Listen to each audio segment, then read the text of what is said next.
हमार बहू बेटियन पर काला जादू करेली, हमार गांव पे आपन बुरी नजर रखेली।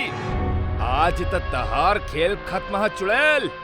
अब्दुल और ओकर दोस्त साजिद एगो गर्भवती महिला के घसीट के जंगल के तरफ लेके जात रहले। वो एगो गर्भवती औरत रहल और उनकर बच्चा 8 महीना के हो चुकल रहल। वो औरत लगातार गुहार लगौलस, लेकिन फिर भी ओमे से केहू के भी ओ पे दया नहीं आइल और उ लोग उ औरत के उहे जंगल में जिंदा दफन कर देले। ये औरत के कहानी तक खत्म हो गई, लेकिन ये औरत के पेट में बच्चा भी रहल। कहेले कब्बो भी गर्भवती औरत के तकलीफ न देवे के चाही, ना ता एकर अंजाम बहुत भयानक होखेला। अरे अंजाम तो भयानक तब होखी अगर हमनी ई प्रेग्नेंट चुड़ैल के सही समय पे पकड़ के ना दफनैती, वरना ना जाने ई चुड़ैल हमनी के गांव में और काका कलेश करत। ओ रात उ सब अपना घर चल गईले। ई घटना के अब 1 साल बीत चुकल रहल। आज अब्दुल एगो बारात से अपन घर लौटत रहल। गांव से बाहर निकले और गांव में दाखिल होके के बस एक मात्र रास्ता रहल और वो है जंगल के रास्ता। वो जंगल ही एकमात्र ऐसा केंद्र रहल जे गांव के बाहरी रास्ता से जोड़त रहल। रात के करीब 2 बजत रहल। अब्दुल अपना साइकिल पे सवार मस्त मौला अंदाज में गांव के तरफ आवत रहल कि तब बे वो गांव के जंगल में पहुंचेला और कुछ देर तक अपना सामने वो जंगल के गुप्त सन्नाटा और पसरा कोहरा के गौर से देखेला और अपना मन में बड़बड़ाला, हे ऊपर वाले, उत्साह में हम तो ही भुलाइए गईनी कि गांव जाए के खातिर जंगल से गुजरे के होखी। यहाँ तक दूर दूर तक केहू दिखाई भी नहीं के देत और केहू दिखी भी कैसे, काहे कि रात के 2 बज रहल बाड़े। खैर जब 10 किलोमीटर के सफर तय कर लेले बानी त ई 2 किलोमीटर के जंगल पार करे में कौन दिक्कत बा। ऊपर वाले के नाम लेके आगे बढ़तानी। खुद से बस यही बोल के अब्दुल आगे के तरफ बढ़ जाला। करीब 5-7 मिनट तक साइकिल चलौला के बाद जब अब्दुल जंगल के बीच में पहुंचेला तब अचानक से ओकरा के ऐसन लगेला कि केहू पीछे से लगातार ओकर साइकिल के पकड़ रहल बा। अचानक से अब्दुल अपन बैलेंस खो देवेला और साइकिल से नीचे के तरफ जाके गिर जाला। अब्दुल जैसे ही नीचे गिरेला एगो तेज रफ्तार में ओकर साइकिल सरकेली और फिर वहां से गायब हो जाली। हे ऊपर वाले, हमार मदद करी, आज ना जाने का होखे वाला बा।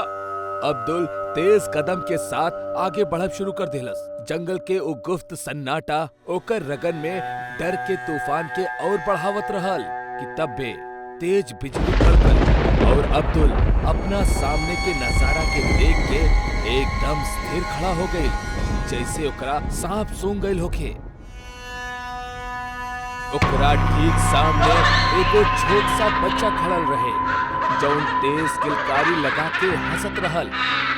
अरे बाप रे, ये सब का हो रहल बा, जल्दी निकले के पड़ी यहाँ से। अब्दुल भागे के खातिर जैसे ही अपन कदम आगे बढ़ावेला तब बे ओकरा ठीक अपना पीछे से एगो औरत के आवाज आवेली। अब्दुल के सांस तेज होके लगेली। वो थोड़ा हिम्मत जुटा के पीछे पलटल ता ओकर होश उड़ जाला। एगो औरत पुतला के समान खड़ल अब्दुल के घूरत रहली। तू तो उहे बाड़ू ना जेकरा हमने पिछला साल मार देले रहनी, लेकिन तू जिंदा कैसे? तू बस है सोचा हम मरे के बाद भी दोबारा कैसे लौटेगी। आत्मा के मुक्ति तभी मिलेला जब तक वो खुद के लोभ के पूरा ना कर लेवेला।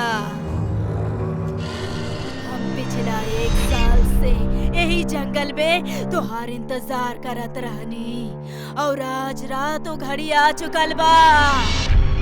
हमार मकसद और तुहार पाप के प्रायश्चित दोनों एक साथ पूरा होई। हमरा के मत मारा, हमरा के छोड़ दा। जौन भइल ओकरा खातिर हमरा के माफ कर दा। माफ कर दी और वो तोहरा के। अगर एक बार ई सब हमरा साथ भइल रहा तो शायद हम तोहरा के माफ कर देती। बाकी हमार मासूम बच्चा के का कसूर रहे जेकर जन्म से पहले ही तू ओकरा के मार देला। देखा जौन कुछ भइल वो अनजाने में भइल। हमरा के माफ कर दा और जाए दा। अच्छा तई सब अनजान में भइल और तू हमरा के माँ भी अनजाने में बनैला। आखिर में गांव वालन के तुम्हारी नाजायज औलाद के पता ना चल सके इसे तू धोखा से हमनी के मार देला। काहे कुछ याद आए? तू शादीशुदा होते भी हमरा साथे चक्कर चलैला और हमरा के अपन जाल में फंसैला और हमरा के प्रेग्नेंट करके आखिर में मार देला ताकि तोहारी घटिया रूप गांव वालन के सामने ना आ सके। और तू ही बहाना लेला कि हम गांव वालन पे काला जादू करत रहनी। अब तू मरे खातिर तैयार हो जा। ठीक वही तरह जौन तरह तू हमरा के मारले रहला।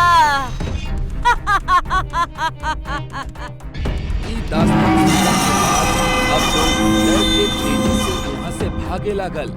लेकिन तब में अचानक अब्दुल सामने एगो गहरा दलदल में फंस जाला और धीरे धीरे अंदर की तरफ धसे लगेला। अब्दुल बाहर निकले के खातिर बहुत हाथ पैर मारेला लेकिन वो अंदर धसत चल जाला। हमरा के मत मारा। हमरा से जौन भइल ओकरा खातिर हमरा के माफ कर दा। आइंदा से ऐसन गलती हम कबो ना करब।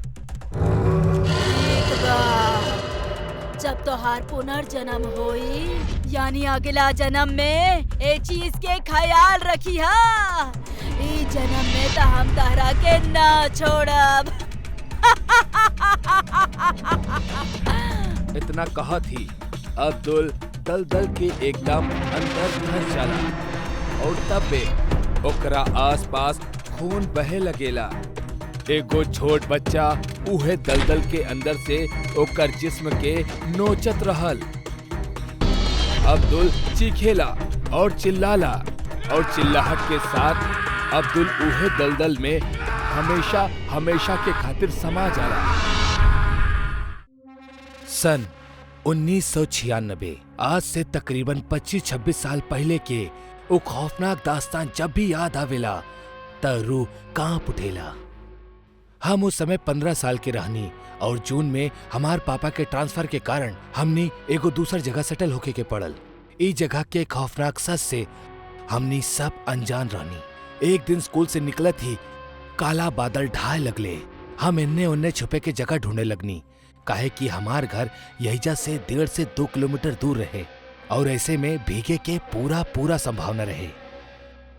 अरे आदर्श तू भागत काहे ना बड़ा यार, जल्दी से घर पहुंचा इससे पहले कि बारिश शुरू हो जाए और दहशत के समय भी। हम अपन दोस्त के बात सही से समझ ना पौनी और हम ओकरा रोक के बोलनी तो हर कहे के का मतलब हम कुछ समझनी ना। काहे कि अगर हमनी घर तक भगनी तय बा कि हमनी के भीग जावल जाई और मंडे के सबमिट करे वाला प्रोजेक्ट भी हमार बैगे में बा। पानी के तनिक बूंद भी हमार पूरा हफ्ता के मेहनत बर्बाद कर दी जौन हम ना चाहिला। त तू का चाहता रहा? मौत? एबे मौत के बाद कहां से आ गई? देखा आदर्श अब भाई हमरा लगे तोरा समझावे के समय नहीं खे। अगर तोरा के खड़ा रहे के बाद तो खड़ा रहा, लेकिन याद रखिया चाहे कुछ हो जाओ पर बारिश तेज होखला के बाद ओकरा बूंद से भी दूर रहिया। अगर बारिश में केहू भी छाता लेके तोरा लगे आवे तब भूल के भी ओके पास मत जइहा काहे कि वो बहरूपिया तोहरा के खून के बारिश में फंसा के एक भयानक मौत के नींद सुला दे। इतना कहे के बाद नितिन वहीजा से निकल गए, लेकिन उस समय गौर करे वाला बात ई रहे कि अब आस पास के सब लोग भागे के फिराक में रहले। दुकानदार दुकान बंद करके जल्द से जल्द निकल चाहत रहले। उहे वॉचमैन अंकल भी जल्द से जल्द ताला मार के घर जाए के जल्दबाजी में रहले। कुछ ही समय में हमार आस पास के पूरा माहौल सुन्न हो गई और इकलौता सिर्फ हम ही ऊ अनजान और सुनसान माहौल में खड़ा रहनी। कुछ ही देर में बारिश आपन एक भयानक रूप ले लेलस, जेकरा चलत अब हमार जाब्ता और ज्यादा मुश्किल हो गई। स्कूल रहे तो हम फोन ना लेनी और ना ही केहू मदद करे वाला दिखाई देत रहे। 2 घंटा बीत चुकल रहे, लेकिन बारिश अबही भी खत्म ना भइल रहे। अब हमहू के घर जाके चिंता होके लगल और अब एगो ऐसन समय भी आयल जब सूरज लगभग ढह चुकल रहे। हमरा अंदर अब घबराहट और डर दोनों एक साथ दस्तक देवे लगले। जब हम बारिश के लाल होकर दिखनी, हम ही सोच में पड़ गईनी कि आखिरी बारिश अब लाल काहे हो रहा बा। लेकिन गौर से देखला के बाद पता चलल कि वो कोनो रंग ना बल्कि खून हा। और तबही हमके नितिन की कहालू बात याद आ गई, जौनू हमके बतौले रहल खूनी बारिश के बारे में। मतलब कि ई बारिश एगो खूनी बारिश रहे। लेकिन आज तक जिंदगी में हम कब्बो भी ऐसन कोनो खूनी बारिश के ना तो होकर दिखनी और ना ही कबो सुनले रहनी।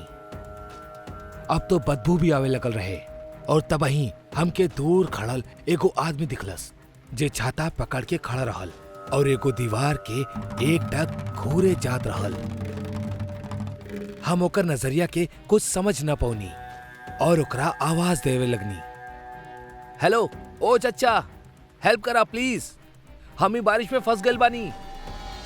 हम अनजान के आवाज देवे लगनी।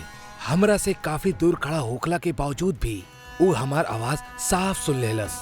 ओकर चले के तरीका बिल्कुल भी इंसान जैसन ना लागत रहे। ओकर चले के तरीका कुछ यूं रहल जैसन कोनो भेड़िया खड़ा होके सीधा बढ़त होके अपन शिकार की तरफ। वो अनजान आदमी हमरा एकदम करीब आ गल रहे, लेकिन फर्क इतना रहे कि वो आदमी वो भीगत बारिश में छाता लेके खड़ा रहल और हम उसे थोड़ा दूरी पे एगो मकान के छत के नीचे बारिश से छुपा रहनी। वो अनजान आदमी हमरा के अपन तरफ आवे के इशारा करे लगल और हमरा भी अब सेफली घर पहुंचे के इहे रास्ता नजर आवत रहे, तो हमहू ओकरा तरफ बढ़े लगनी। लेकिन तब्बे हमार नजर वो अनजान आदमी के हाथ पर पड़ल तो हमार कदम वहीजे लड़खड़ाए लागल। हम देखनी वो आदमी अपना हाथ में खून से लथपथ एगो चाकू पकड़ के रखले रहल, जौन दिखे में बहुत भयानक लागत रहे। वो चाकू के देख के ऐसन लागत रहे जैसे कुछ ही देर पहले उहे चाकू से केहू के जिस्म के फाड़ा गयल होके। हम बहुत ज्यादा डर गए रहनी और वापस पीछे हट गईनी, पर तबाही हम देखनी की सामने खड़ा उस शख्स के चेहरा बदले लागल और ओकर चेहरा कोनो भेड़िया की तरह होके लागल। नुकीला दांत और पंजा खतरनाक। हिम्मत करके हम वहीजने खड़ा रहनी और तब पे एगो बिजली कड़कल और वो भेड़िया माना वहीजा से गायब हो गई। लेकिन तभी हमके एगो आदमी दिखल जे अभी तक अपना दुकान में ही रहल और शायद हमरा ही तरह ऊ एक खूनी बारिश में फंस चुकल रहल। हम ओकरा से दूर रहनी, लेकिन हमरा फिर भी सब कुछ दूर से बिल्कुल साफ दिखाई देत रहे। वो आदमी भाई जैसे ही पलटलस कि वो भेड़िया मानव ओकरा पीछे कहीं अचानक से हाजिर हो गए। ई उहे रहे जे कुछ समय पहले हमरा के गुमराह करे के साजिश में रहल। वो भेड़िया मानव के दिखत ही वो आदमी अपन संतुलन खो बैठलस और बिना कुछ सोचे समझे वो छांव से बरसत खूनी बारिश में भीगत भीगत भागे लागल। लेकिन उस समय हमार नजर वो आदमी से हटत हटत वो भेड़िया मानव पर चल गई। हम ओकरा चेहरा पर एगो शैतानी मुस्कान दिखनी और ओकरा देख के ऐसा लागत रहे कि जैसन ओकर कोनो मकसद पूरा हो रहल बा। लेकिन हैरानी के बात रहे कि एक बार भी उस शैतान ने वो आदमी के पीछा ना कैलस और ना ही ऊपे झपटलस।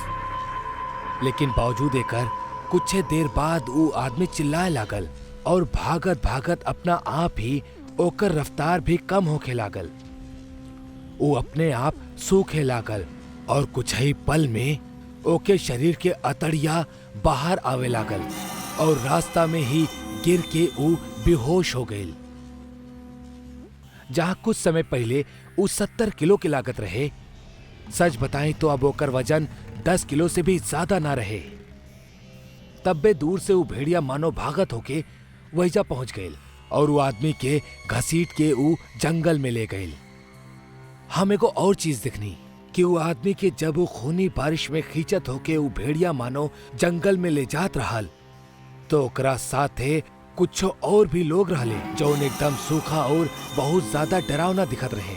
वो लोग हमरा से दूर जात रहले, लेकिन लगातार हमही के घूरत रहले। समय खराब रहे लेकिन नसीब अच्छा। तो खूनी बारिश एक समय बाद थम गई और अब कहीं जाके हमार सांस में भी सांस आयल, काहे कि अब हमार हिम्मत भी जवाब दे देले रहे। हम घर पहुंचनी त रात के 8 बजत रहल। डांट तो बहुत पड़लस, लेकिन सच कहीं त आज के घटल घटना वो वक्त बतावल सही ना लागत रहे।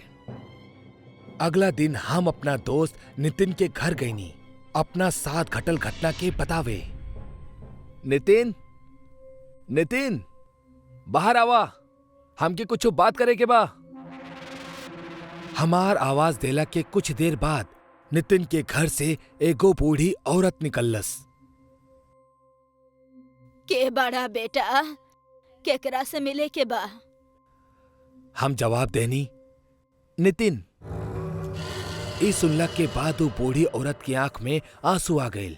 नितिन, चला जा। नितिन अब तोरा से कबो ना मिली, जा। क्या? लेकिन काहे? काहे कि कलू मनहूस बारिश हमार पोता के जिंदगी छीन लेलस।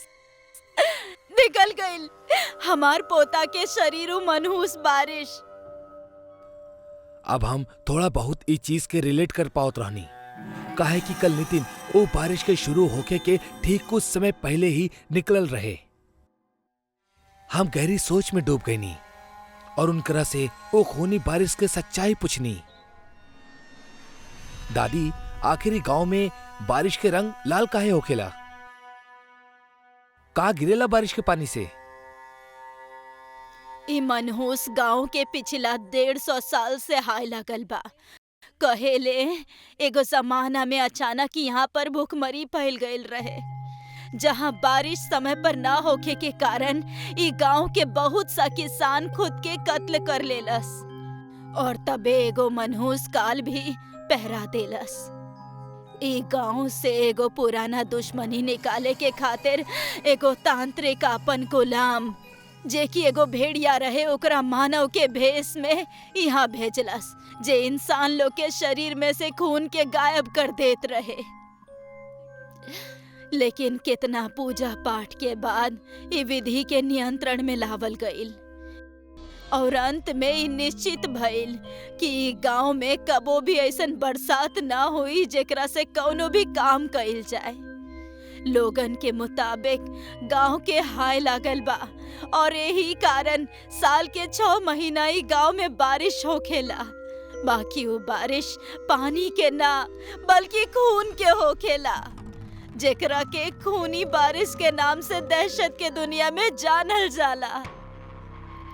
कहेले जौन केहू शख्स चाहे जानवर भूलल भटकली बारिश में निकलेला त अपना आप ही ओकर शरीर में खून के कमी होखे लागेला, ओकर शरीर में से खून गायब होखे लागेला और जितना समय वो खूनी बारिश के बूंद में बितावेला उतना समय तक लगातार खून ओकर शरीर से गायब होके वो भेड़िया के जिस्म में जाला, जौन ओकरा के और भी ताकतवर बनावेला।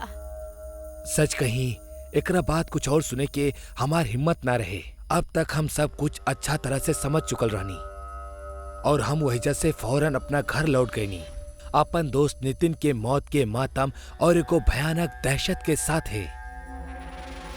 हम अब एकरा छुपावल ठीक ना समझनी, काहे कि ई हमार परिवार के कोनो भी सदस्य के जान पर बन सकत रहे। इससे पहले कि अगली खूनी बारिश ई गांव में अपन दस्तक दे, हमके निकल जाए के चाहिए। 2 दिन के अंदर हम वापस अपना घर आ गईनी और पापा भी अपन ट्रांसफर कहीं और करवा ले। ई घटना के हम अपना जीवन के सबसे सुखद और भयानक लम्हा में शामिल करब, काहे कि आज इतना साल बाद भी ई घटना के बदबू हमरा आज भी महसूस होखेला। बिहान, अथर्व और शिवांश तीनों ही बहुत अच्छा दोस्त रहले और तीनों 12वीं कक्षा के एग्जाम के कंप्लीट कैला के बाद वैकेशन में कहीं घूमे जाए के प्लान करत रहले। हमके लागत ई बार हमके गोवा या मनाली नहीं खे, बल्कि गांव घूमे जाए के चाहिए। गांव के सुंदर वातावरण और गांव के हरियाली के आनंद उठावे के चाहिए। बात तो तुहार सही है, लेकिन हमनी से केकर गांव चली? हम तीनों एक एक करके सबके गांव चलल जाई, लेकिन शुरुआत बिहान के गांव नाथूपुरा से करल जाई। हाँ तो दिक्कत का बा, चला, लेकिन थोड़ा सतर्कता बरतिया। हमार गांव में तोहारी आवारा गर्दी ना चली, जैसे देर रात तक जागब, शाम के बाहर घूमब और सबसे खास भूत प्रेत के केहू मजाक ना बनाई। अरे हाँ, हम तो भुलाइए गल रहनी, तो हर गांव अंधविश्वासी के साथे साथे कायर और फट्टू भी बा। देखा, आप तो हर ज्यादा हो रहा बा। बिहान, तू साइंस के इतना बढ़िया स्टूडेंट होखला के बाद भी ई भूत प्रेतन पे विश्वास करेला, लेकिन कसूर तोहार भी नहीं खे, काहे कि तोहार तो जड़ वैजा से ही जुड़ल बा, ता ई त लाजमी बा। लेकिन तू टेंशन मत ला, ई बार हम तोहार और तोहार गांव वालन दोनों के गलतफहमी दूर कर दे। अब तीनों दोस्त आए वाला वैकेशन में गांव जाए के प्लान करत रहले और तीनों लोग चुन ले बिहान के ऊ भूतिया गांव, जहां शाम ढलला के बाद वो गांव के चुड़ैल निकलेला और गांव में अकेला टहल रहले कौना भी इंसान के जान से मार देवेली। वो तीनों के भूत पे जरा भी विश्वास न रहे और ई बार उनकर मकसद भी इहे रहल कि वो गांव पहुंच के वो चुड़ैल वाली बात के उनकर गलतफहमी साबित कर दी, जौन वो लोग इतना साल से पाल के रखले बाड़े। शाम के ट्रेन से वो लोग अगला दिन दोपहर में पहुंच गए रहले बिहान के गांव नाथूपुरा। वो तीनों बिहान के घर पहुंचले। उनकर गांव के पुश्तैनी मकान में सिर्फ बिहान के दादी ही रहत रहली और बाकी के लोग शहर में ही सेटल्ड रहले। अरे बेटा, तू आ गईला, बहुते अच्छा कैला। जा जल्दी हाथ मुंह धोला, हम खाना लगा देतानी, जा। तीनों दोस्त खाना खा के एक ही कमरा में अपना अपना बेड पे रेस्ट करत करत बात करत रहले। अरे तू लोग सो काहे गईला? अपन मकसद भूल गईला का? अथर्व अपना दोनों दोस्तन के साथे कमरा से बाहर चुपके से निकलेला और दादी के कमरा में घर के चाबी लेवे जाला। अथर्व अकेले दादी के कमरा में गल रहे। वो जैसे ही वापस जाए खातिर मुड़लस, एक पतला सा हाथ ओकर टी शर्ट पकड़ लेलस और पीछे से एगो डरावनी आवाज आयल। चाबी रख दो यहाँ। अथर्व जैसे ही पीछे पलटलस, वो देखलस कि बिहान के दादी ओकर कंधा पे हाथ रख के ओकरा के रोकनी हा। असल में बिहान के दादी कौनो इंसान ना, बल्कि एगो चुड़ैल रहली, जेकर चेहरा वो अंधेरी रात में भी इतना भयानक लागत रहे कि कमजोर दिल वाला तो वहीजे ही मर जात। ये देख के अथर्व वहीजे कापत कापत बेहोश हो गए। जब बहुत समय तक अथर्व वापस न लौटलस, तब उनकर वो दोनों दोस्त दादी के कमरा में आइले। तब देखले कि उनकर दादी बेड पर रहली ही ना। अरे दादी कहाँ गईली? वैसे दादी रात के 1 बजे कहाँ जा सकेली? अरे हो सकेला वॉशरूम गईल होखी, लेकिन पहले ई डरपोक के उठावा, ना जाने का देख लेलस कि ऐसे भी होश हो गईल। वो दोनों उ रात ना जा पावेले, काहे कि अथर्व वो हालत में ना रहे। अगली सुबह अथर्व के जब आँख खुलेला तो ओकरा ओके ठीक बगल में विहान के दादी बैठल दिखेली, जौन अभी भी उहे खौफनाक चेहरा के साथ ही रहली। बेटा, तू हमारा अच्छा बच्चा बड़ा ना। केहू के कुछो मत बताइया कि हम के बानी, ना त केहू तहरा ना जान पाई कि तू के रहला। अच्छा बेटा हमार। एकरा बाद विहान के दादी वहीजा से चल जाली। अथर्व अबही भी सदमा में ही रहल और अपन दोनों दोस्तन के यहाँ से जितनी जल्दी हो सके निकल जाए खातिर कहेला। उहे शाम जब तीनों दोस्त गांव के सैर करत रहले त ऊ एक चीज नोटिस करत रहले कि हर केहू उनसे दूर भागत रहल। केहू ऊ लोगन से बात ना करल चाहत रहल। उनकरा एकर वजह पता ना चलत रहे। एक चाय के टपरी चलाए वाला अब्दुल चाचा रहले, जे बिहान के तब से जानत रहले जब से बिहान बहुत छोट रहल। बिहान वो अब्दुल चाचा के पास गइल और उनसे कहलस, अब्दुल चाचा, हमरा के भूल गला का? ना बेटा, हम तोहरा के कैसे भूलब? हम तोहरा के तो अपन गोद में खिलौले बानी। एकर बाद विहान उनकर गांव के चुड़ैल और शाम ढलला के बाद केहू के भी गांव में ना दिखे के कारण पूछेला और इहो पूछेला कि आखिर ऊ तीनों के देख के गांव के लोग भाग काहे रहल बाड़े। बेटा, असल कहानी ई बा कि जौन गांव के चुड़ैल के जिक्र तू इतना साल से सुन रहल बाड़ा, ई कौनो और नहीं खे बल्कि तुहार दादी बिया। गांव के चुड़ैल जौन रात में निकले वालन के शिकार करेला, ऊ तुहार दादी बिया। ई सुनला के बाद बिहान के पैरों तले जमीन खिसक गईल। हाँ बेटा, ई बात तुहार घर वालन के भी पता बा। आज से 7 साल पहले तुहार दादी बहुत बीमार हो गई रहली, लेकिन एक चुड़ैल उहे समय गांव में साया बनकर घूमत रहली।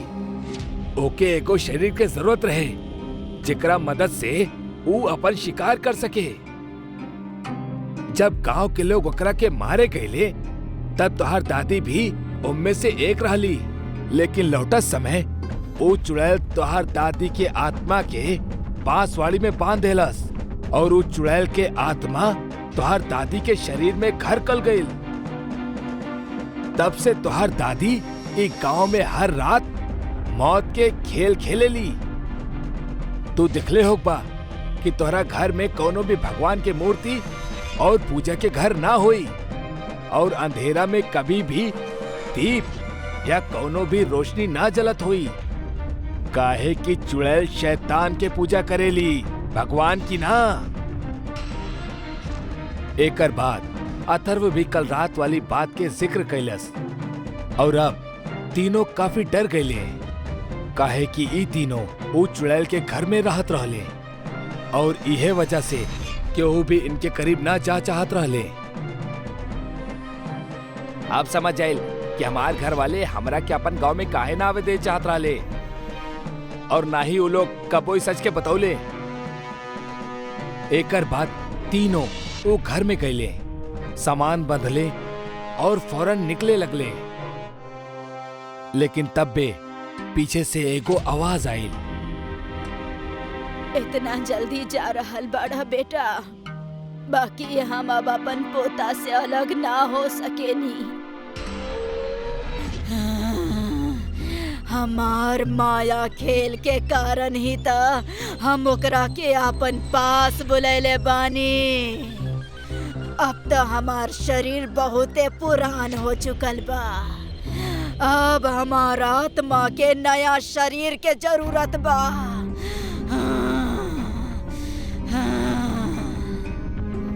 इतना कहा थी बिहान के दादी के अंदर बसल चुड़ैल के आत्मा बिहान के शरीर के अंदर दस्तक देहलस और इस सारा डरावना दृश्य देख के वो दोनों दोस्त अपन जान बचाकर भाग गए। कहेले अब बिहान के दादी के जगह बिहान के शरीर वो चुड़ैल के घर बन चुकल बा, जो अगला 60 साल तक यूं ही एक गांव में हर रात ऐसने मौत के खेल खेली।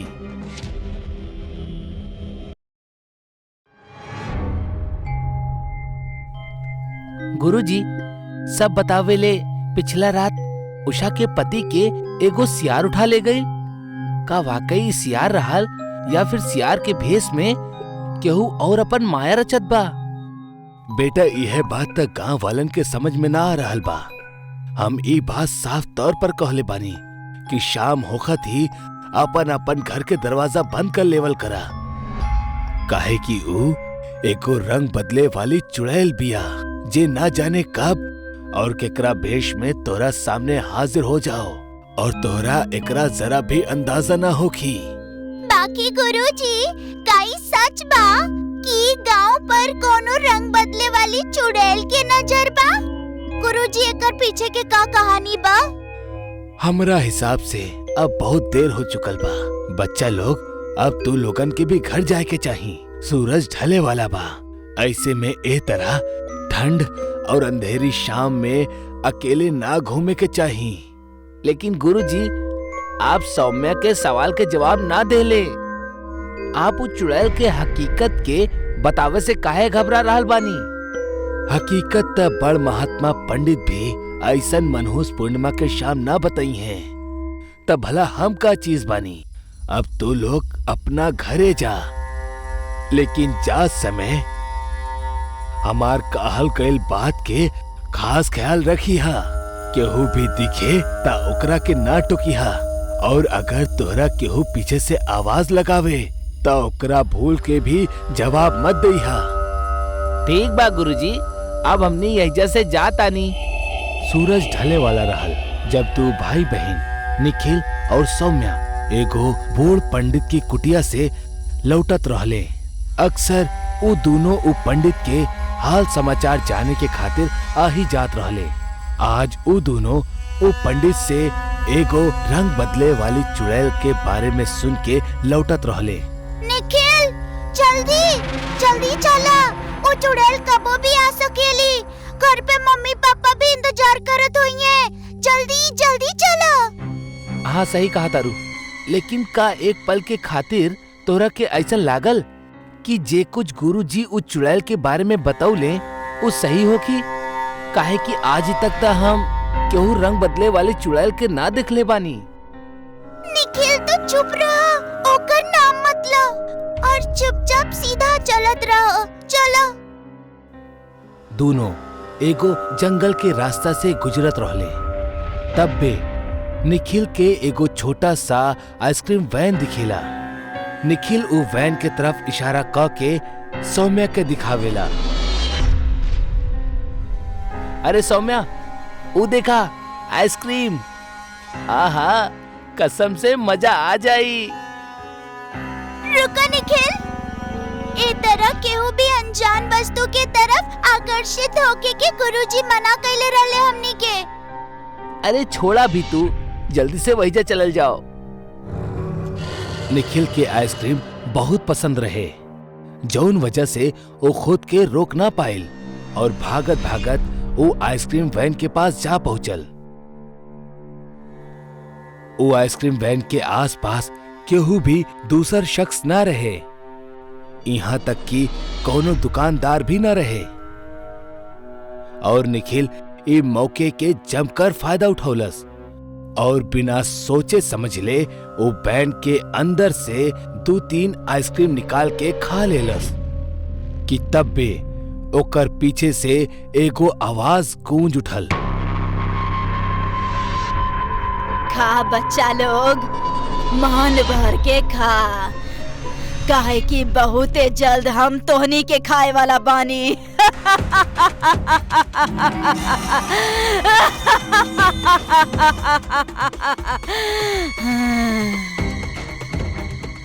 ये अनजान आवाज और हंसी निखिल और सौम्या के होश उड़ा देलस। दोनों धीरे धीरे पीछे पलटले त उनकरा जलल और बिखरल बाल वाली एगो औरत खड़ल दिखल, जौन उनकरा घूरत रहली। ऐसा लागत रहे जैसे उस चुड़ैल में भयंकर भूख होखे।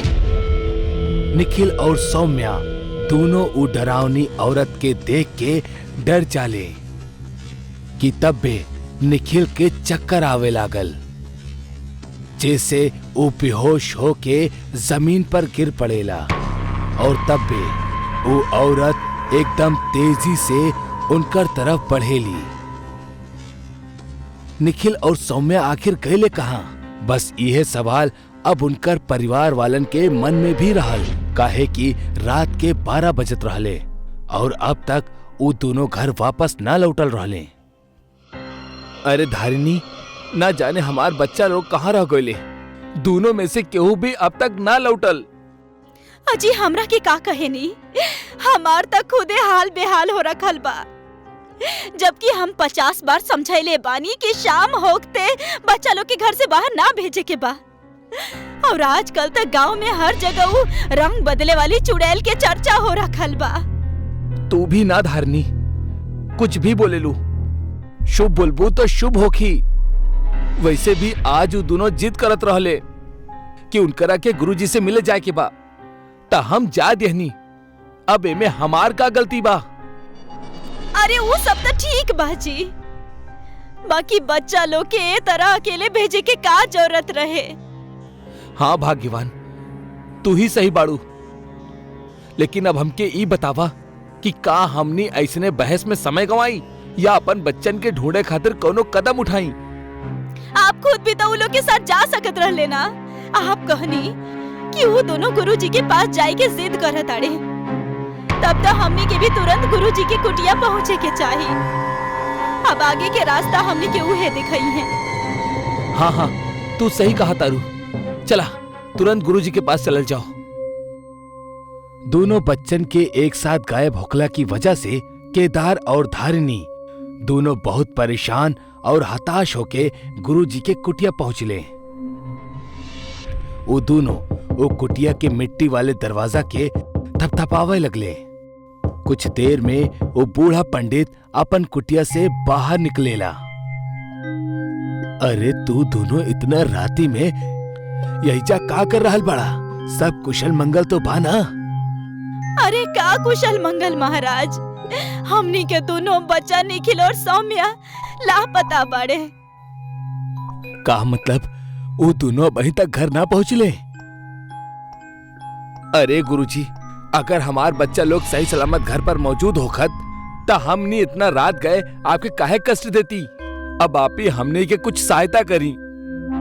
लेकिन हम दोनों बच्चा लोगन के सूरज ढलने से पहले ही घर भेज देले रहनी। वो जरूर घर पर ही हुई हैं।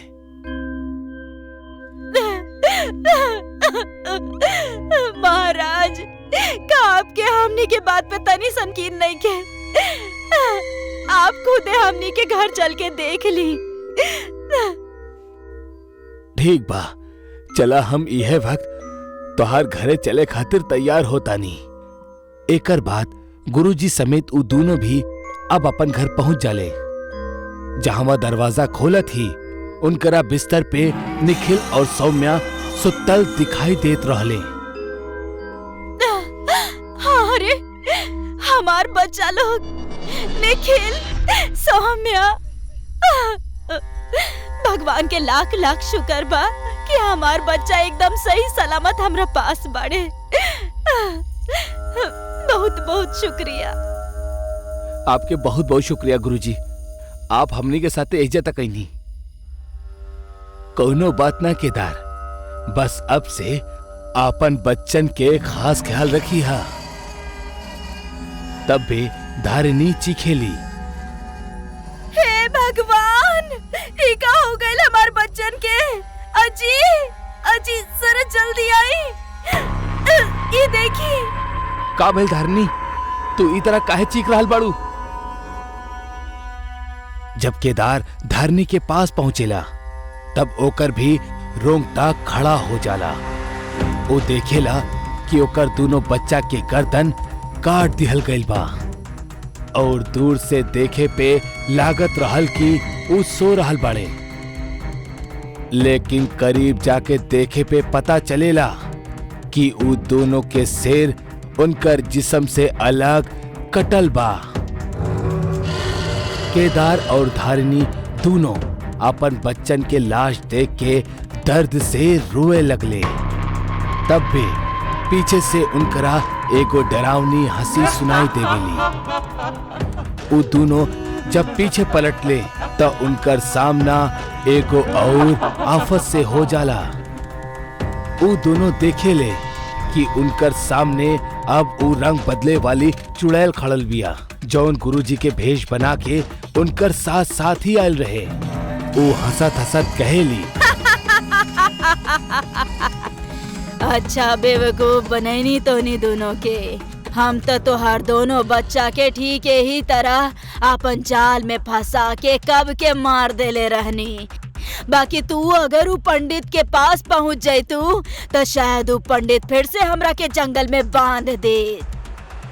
यही से हम एगो चाल चलनी और हम ओकर ही भेष बना के तोहनी सबके साथ उ पंडित बन के आईनी और अब हम तोहनी के भी खत्म कर देब।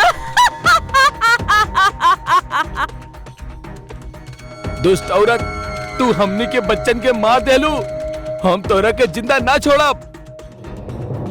केदार हाथ में खंजर लेके वो चुड़ैल के तरफ बढ़ल, लेकिन तब भी वो चुड़ैल एगो मंत्र फुकलस, जेकरा वजह से केदार वो खंजर से खुद के ही गला रेत लेलस और तड़प तड़प के मौत के नींद सुत गई। दम घुटला के वजह से धारिणी भी तड़प तड़प के मर गई।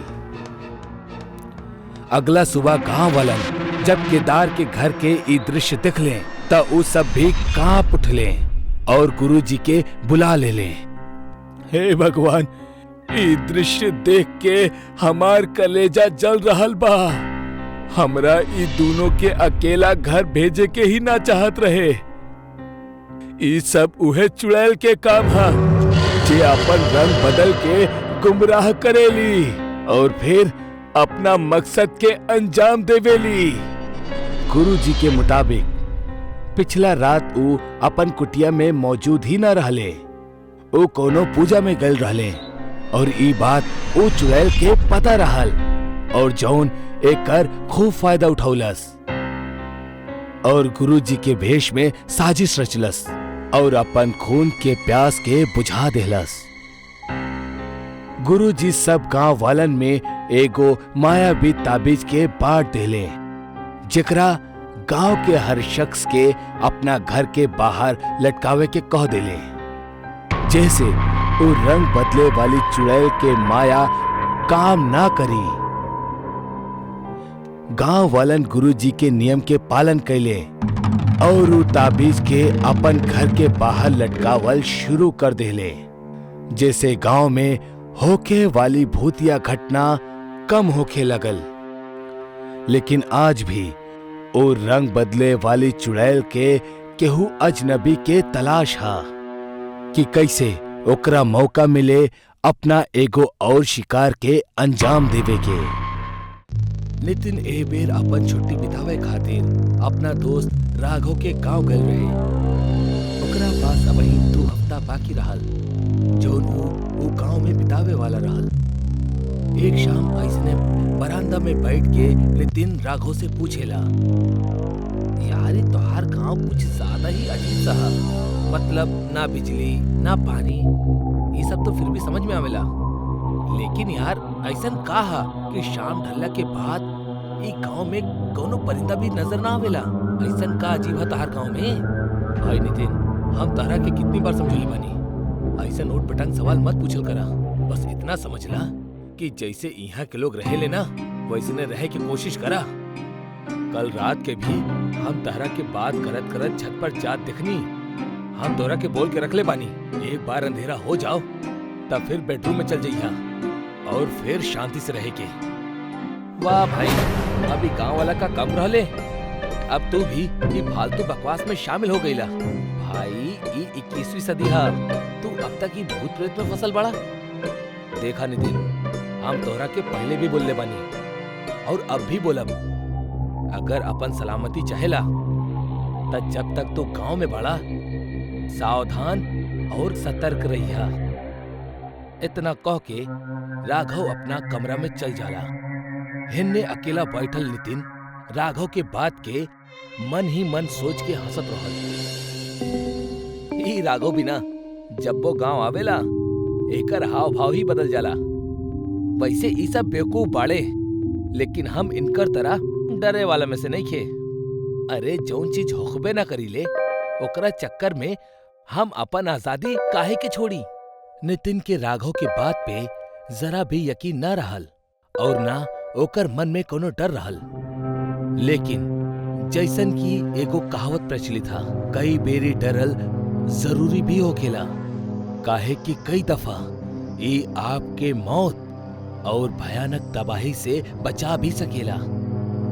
आज के रात नितिन के सामना भी कुछ ऐसन ही खौफनाक सच्चाई से होखे वाला रहल, जैसे टकराइला के बाद इंसान वापस न लौटेला। रात के खाना खाइला के बाद सब अपन अपन कमरा में सुत्ते चल जाले। धीरे धीरे रात और काली होकर जात रहे। इहे बीच नितिन के ओकर गर्लफ्रेंड के कॉल आवेला। हेलो अंजलि, कैसन बाड़ू? लेकिन तब भी ओकर कमरा में सिग्नल वीक पड़ जाला, जैसे वो घर से बाहर आ जाला। ओकर फोन के सिग्नल अभी भी वीक ही रहल। यही से वो गांव के सुनसान इलाका में सिग्नल तलाशे खातिर आगे बढ़े लागल। जैसे जैसे वो आगे बढ़त रहल, सिग्नल स्ट्रांग होकत रहे और अब वो अच्छा तरह बात कर पावत रहे। बात करत करत एगो लंबा वक्त गुजर गई। रात के करीब 12:30 बजत रहले और नितिन भी बात करत करत बहुत दूर आ चुकल रहल, जेकरा ओके खुद भी अंदाजा ना रहल। लेकिन तब भी ओकरा अपना पीछे तेज पायल खनके के आवाज सुनाई पड़ेली। ओकरा बड़ा अजीब सा लागेला। गांव के कोनो औरत और उहो ई वक्त। इतना सोचत सोचत वो जैसे ही पीछे पलटेला, ओकर होश उड़ जाला।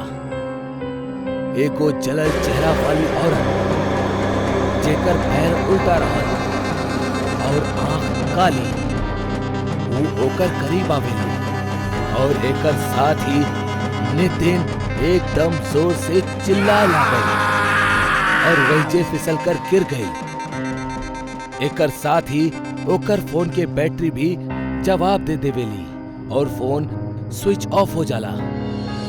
लेकिन अगला ही पल वो डरावनी औरत नितिन के नजर के सामने से गायब हो जाली। अब ई ओकर भ्रम रहल, वहम रहल या फिर जे भी रहल, ऐसे ओकरा एगो तेज धक्का जरूर पहुंचल रहल। अरे यार, ना जाने हम घर से कितना आगे आ गई नी।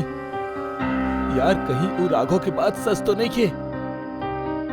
अरे नाना, ऐसन भी भला कबो होखेला का?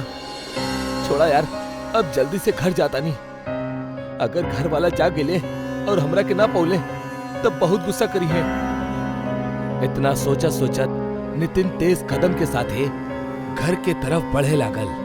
लेकिन कुछ ही पल में ओकर बढ़त कदम थम जाले।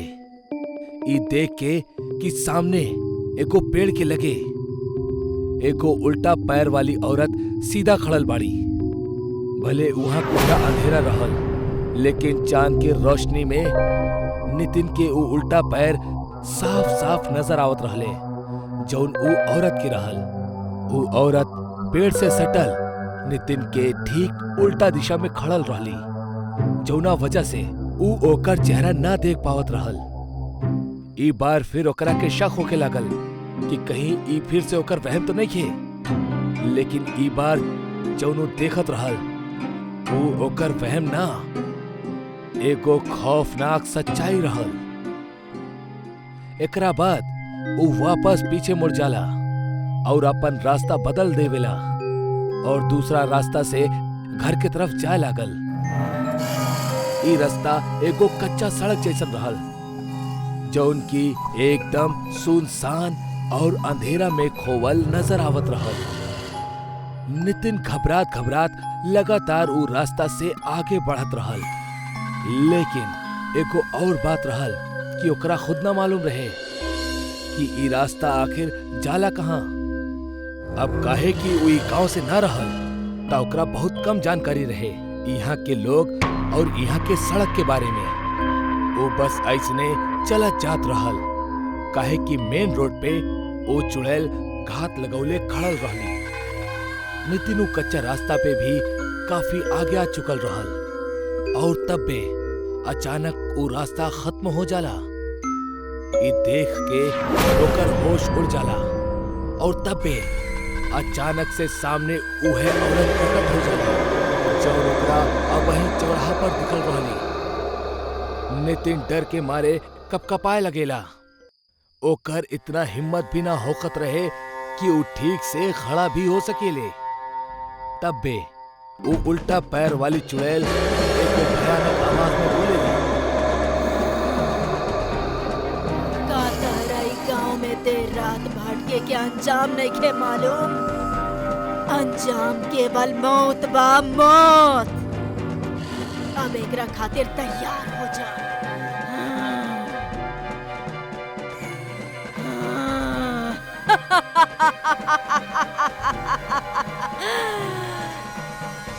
एकरा बाद वो चुड़ैल नितिन के पैर पकड़ के ओकरा जंगल के रास्ता पे खींचे लगेली।